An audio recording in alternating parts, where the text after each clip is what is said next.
చందమామ కథ. రాజుగారితో చమత్కారం. అనగనగా ఒక ఊర్లో ఒక రాజు ఉండేవాడు. రాజు కాబట్టి రోజు పంచభక్ష పరమాణాలతో భోంచేసేవాడు. అందుచేత అతని శరీరం బాగా లావైపోయి చిన్న ఏనుగు పిల్లలా కనిపించేవాడు. పైగా అతను కదలటానికి కూడా వీల్లేనంతగా తయారయ్యాడు.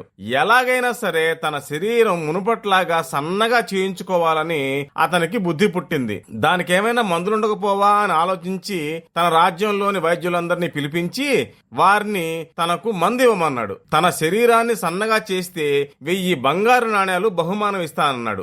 ఆ బహుమానానికి ఆశపడి వైద్యులు ఎన్నో రకాల మందులు ఇచ్చారు. కొందరు వైద్యులు అడవులు తోటలు తిరిగి వనమూలికలను తెచ్చి మందులు చేసి రాజుగారికి ఇచ్చి తినమన్నారు.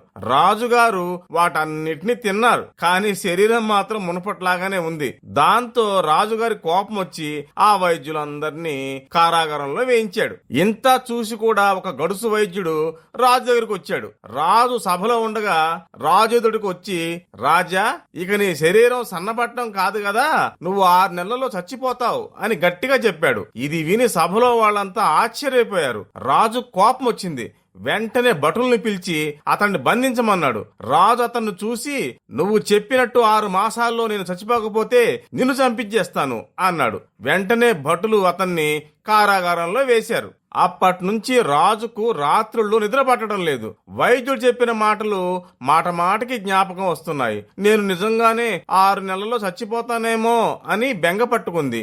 ఇంకా చాలా కాలం బతకాలని, ఇంకా చాలా కాలం రాజభోగం అనుభవించాలని రాజుకు ఆశ ఉంది. కానీ వైద్యుడు నిండు సభలో చెప్పిన మాట నిజమవుతుందేమో అనే బెంగ మనోవ్యాధిగా పరిణమించింది. క్రమంగా మంచం ఎక్కాడు. క్రమక్రమంగా రాజు చిక్కిపోసాగాడు. వైద్యుడు చెప్పిన 6 మాసాల గడువు ఆ రోజుతో పూర్తయిపోయింది. కానీ రాజు చచ్చిపోలేదు. తానింక చనిపోననుకొని రాజు వైద్యుడిని కారాగారం నుంచి తన ఎదుటికి రప్పించాడు.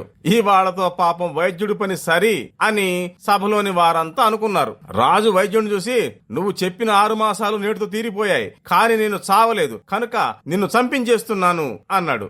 వైద్యుడు జంకకుండా, మహాప్రభో, మీ ఆస్థాన వైద్యులు వారి మందులు చేయలేని పని నా ఒక్క మాట చేసింది. కావాలంటే తమ శరీరమును ఒక్కసారి చూసుకోండి. ఇదే నేను మీకు చేసిన చికిత్స అని చెప్పాడు. రాజు తన శరీరాన్ని చూసుకొని ఆశ్చర్యపోయాడు. మునపటి కంటే చాలా సన్నగా అయిందని గ్రహించాడు. సభలోని వారందరూ ఆశ్చర్యపోయి వైద్యుడు చేసిన చమత్కారానికి సంతోషించారు. రాజు అతనికి 1000 బంగారు నాణేలు బహుమతిగా ఇచ్చి అతనితో పాటు కారాగారంలో ఉన్న మిగతా వైద్యులందరినీ విడిపించేశాడు.